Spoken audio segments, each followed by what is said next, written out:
Throughout ages, there was been a whole trend of slapstick humour stems back to the Three Stooges onwards to Mock and Wise for the trademark ear slapping. However, it stemmed into '92 where Britvic started a whole campaign for the British orange fizzy drink called TANGO. And one of them featured actor Peter Gives as the titular Orangeman.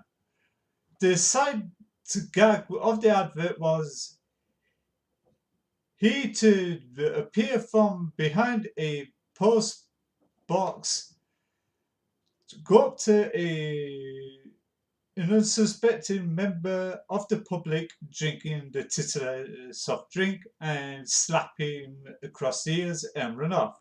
Then it rewinds back and with a great commentary, they replay it from another angle. And however, some parents was not amused about the tone of the advert, where one parent took this kid to the doctors and they examined his ears and found out that his eardrums been perforated, and the surgeon said, "What happened to you?" In short, the kid says, "I've been tangled." So that's got quite some drawing concern that kids was replicating their advert by taking it too far, by going around the school playground slapping each other across the ears and saying you've been tangled. And when that happened was one day when I was at school, does this kid come up to me with an article about it. So I thought, have you seen this? He said, no. Take a look at it. I thought, okay, what is it?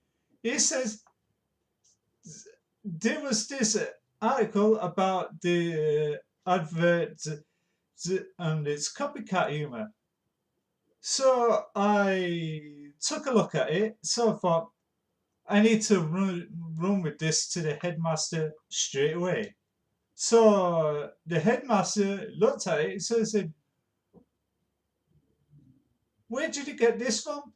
This kid called Ashley West, he gave me it. After a while, he convinced me to come and see you. So what happened was, the headmaster said, okay, and give me an arduous task of writing off to Britvic, the soft drinks company that to produce the soft drink, and it was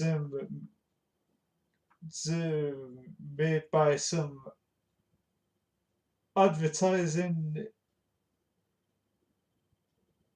agency that they under the name of HHLC. So I wrote off to them to explain to them, why have you done this? So in the nature of it all, the advert got pulled in order to replace by an alternate version where the titular Orangeman, instead of slapping the guy across the ears, he was French kissing.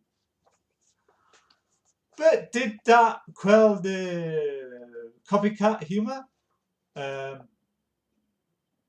No, it did not. It caused the other brand new wave of copycat humour in the playground by kids going up to each other and French kissing. So even that advert got pulled. They started off a whole cacophony of weird tango adverts feature a granny at a park blowing herself up instead of the balloon, and there was this guy that looks like a Napoleon knockoff with a big rubber glove and wafting it all over his face and that. And then there was this punk Scotsman with his legs missing, which one of his embodied leg appeared on this guy's shoulder, and etc. But that was the last straw. It went from the totally ridiculous to absolutely shocking, and that which caused many kids total nightmares. And one by one, all the adverts got pulled off. And the last straw was this guy that looks like a Pee Wee Herman knockoff gone towards a woman at the subway station, drinking the titular drink and yelling oranges, then ran off, then they replay it, then he appears in slow motion, he goes oranges and ran off, and each advert appears with this weird voiceover. It says, you know, when you've been tangoed, and etc. And here comes the actual brief history on how it all began. Trevor Robinson, OBE, describes how a small agency took on Tango soft drink competitors and in doing so create one of the indelible images of the 90s. Advertising in the 90s was an intense world, hard to get into with an established set of rules. And that's what made the Tango brief stand out. Here was a client saying, you can write whatever you want, just make Tango famous. My creative partner, Al Young, and I were pretty anti-advertising in our mindsets back then. Cause and effect advertising, i.e., you come into contact with the product and somehow it changes your life for better, was a big trend. Bored and frustrated by the genre, the nucleus of our idea really came from a reaction to this. Despite to make a name for ourselves after spending what it felt like eons trying to get into the West End agency, we knew we had to do something bold, stand out, and memorable to make sure we didn't find ourselves back in the doll. Yeah, is a colloquial British word for saying the back to cashing in gyros and that. Coca-Cola was a big name in soft drinks advertising then, with the whole war between what's inferior drink, the Coke or Pepsi, that had an advertisement, or should I say commercial, spearheaded by Matt Sedrum. And it became a cult classic on YouTube. It is pretty damn hilarious, and check it out. Yeah, nothing was taken on the Coke ads. Nothing came close to. We knew you couldn't beat Coke at its own game, where we had a huge budget for media spend and advertising campaigns. Tango had to generate its own momentum. Word of mouth was our media spend. The actual idea started out as a joke. We said how brilliant it would be if you had a drink, and something shocking happened so quickly that nobody else saw it.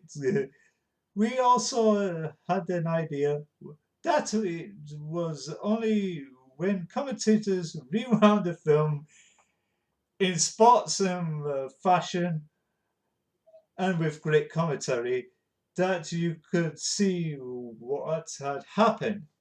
The commenters the commentators in the advert were made up of a comedian and the sports commentator.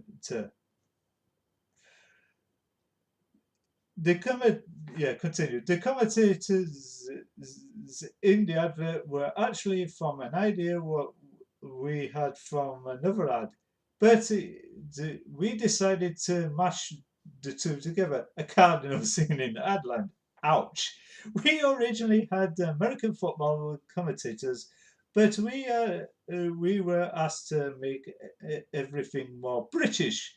So we had got an actor, Hugh Dennis, to do an Eddie Waring-esque commentary and contrast that with the dry and amusing delivery of ex-footballer Ray Wilkins. At first, we thought the advert had a fat orange genie who ran up and kicked the tango drinker off the bum. Of course, the advertising authority was not amused with the idea at the time. So they went back to the drawing board and replaced it with a humble smack against the ears. Which I would either prefer a sharp kick up the backside or have my ears permanently deafened. I'd rather go for the sharp kick up the backside any day. Thank you very much. I know, at least I won't be sitting down for quite a few days and that. Let's continue with the whole hilarity of this issue and that. Yeah, Dad would have fat orange genie who ran up and kicked the tango drinker off the bum. Of course, the advertising agency authority at the time, the BACC, before it became the ASA, said no way. We got the script cleared by changing it to the kick to a pleasant Morecambe and Wise-esque slap on the face. I think it is safe to say the little slap got a bit out of hand by escalating it into playgrounds and out on the street. We went to the park to do a test film, which basically involved us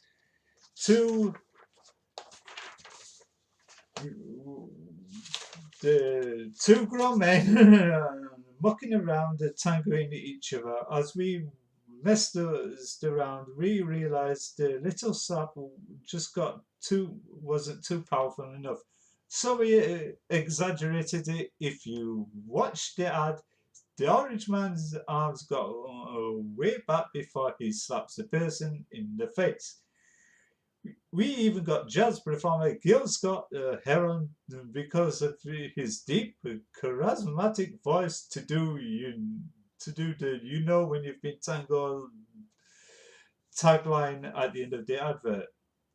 He was the first person to see the ad, and I was shaking with fear, but he loved it. Somehow, we also convinced a series up-and-coming actor Pete Gives to play the titular Orangeman. We knew as soon as he auditioned the way he ran with his stomach sticking out that he'd be perfect. I first knew the ad was huge when I fell asleep on the London Underground one evening. I woke up to hear a group of kids talking about mimicking it. I wanted to go up and say, I did that. The ad continued to grow in minority.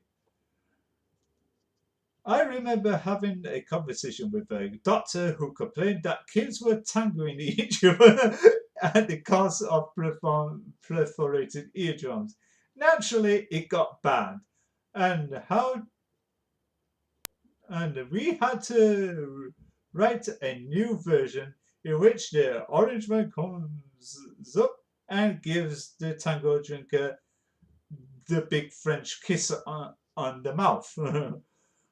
Far less likely perforated than the eardrum. Skipped one second 20 in the video to see the ad. At the time, advertising intended to be very slick, beautifully scripted with big budgets. So a lot of the industry didn't like our ad. One of the big advertising professions called it oik advertising, but we loved that. We were a combination of a very talented Scotsman, Al, and me, helped along by some very talented creative directors. We knew we were brave enough to do stuff that nobody else would do. Oh, think about it. I think that's what made the ad what it is. And now, years later, that's what makes my own agency what it is. You can say Tango the ad to people, and they still remember it. Some even dresses up as the Orangeman today by doing recreations of the adverts, or I should say commercials, for my North American viewers. That's and etc. That for me is what makes a piece of work great, when the general public take it on, play with it, and it becomes theirs, which became a cult following in its own way, where people took appreciation to the ad, or should say commercial, and enjoyed it for what it's worth. It's been shared millions of times on YouTube. Go watch it if you want to watch it just for pure slapstick fun and that. It's like Chevy Chase walking backwards and forwards in the scene on the Christmas Vacation, where two plants of wood slaps him on his face, what one way, whack, what's the other way, whack, backwards and forwards, and to that whole hilarity in that. But the ear slap stems into a sight gag between Mark Harmon and Michael Weatherly in the hit drama in CIS, which they came up with this whole technique of Jeffro gives slapping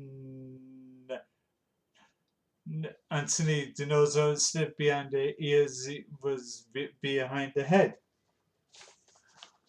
and etc., which became a common joke, and that's it. But but the quality of the gag got less as the seasons progressed, and that the feeling of it's been slapstick humour gone right again. Yeah, and that was the whole history of why the Tango Orangeman commercial came to be created and led to its demise off the screen in order to make it resurgence online. I hope you enjoyed this hilarious commentary about it all, and this is me, Frankie Croft Smales. Thank you for watching in wave around the world. Stay safe, have a great day, and please don't slap each other across the ears just for a fun, because you're going to make yourself deaf. And if you want a slight gag, please kick each other up the bum. It's a lot safer and a lot better. But I don't usually condone cartoon violence, but what the hey. Yeah, please tell me what you think of it all by dropping a comment in the comment section below, and follow me on Twitter at FRANKIE. I'm on Facebook, Blogger, and all sorts of other media outlets online. And until then, fairly well.